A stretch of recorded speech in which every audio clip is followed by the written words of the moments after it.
Di saat pandemi itu intuisi-intuisi muncul karena masyarakat di sekitar saya dan dimanapun dia tinggal mengalami goncangan sosial dan ekonomi yang sangat dahsyat, semua sendi-sendi runtuh.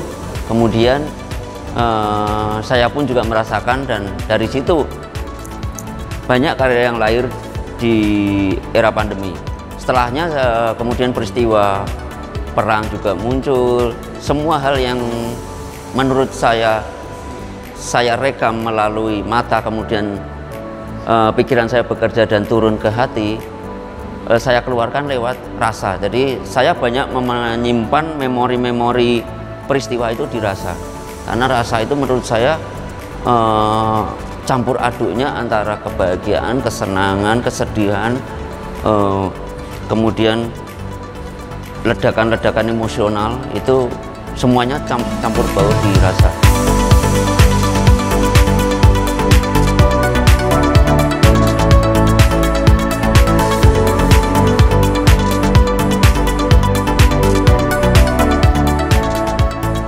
Kasus ekonomi, guncangan kripto, terus kasus perang di Ukraina dan Rusia.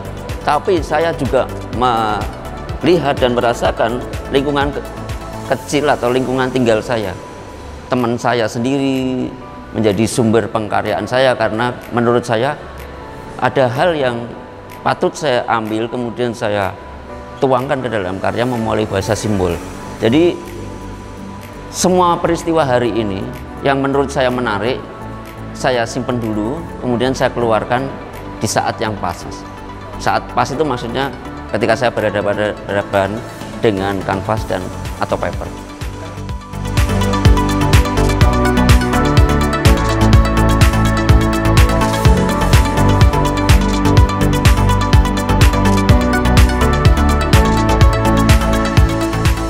Yang jelas ketika berhadapan dengan paper yang berukuran kecil A3 atau A4, itu kecepatan rasanya lebih bisa tersampaikan dengan relatif cepat. Tapi sementara di kanvas gede, kita harus menguasai bidang yang segitu gede. Ada hal-hal yang harus kita jalani dulu, seperti mungkin memberikan warna layer, yang kemudian yang kedua memberikan warna, memberikan torehan sebagai ini tuntunan saya untuk melukis. Saya seringkali melakukan torehan, kemudian pewarnaan, mengkomposisikan warna, karena bidang, menurut saya bidang gede itu capeknya dinaik turun. Sebenarnya kalau itu kita gelar, itu lebih nggak capek, itu hampir mirip kayak kertas. Tapi ketika itu terbentang naik, itu capeknya naik ini, tangga turun tangga, terus melihat dari jauh, dekat lagi gitu. Harapan saya sih mereka ngerti karya saya, bahwa saya juga membuat beberapa karya, bahkan beratus-ratus karya yang nggak melulu tentang keindahan.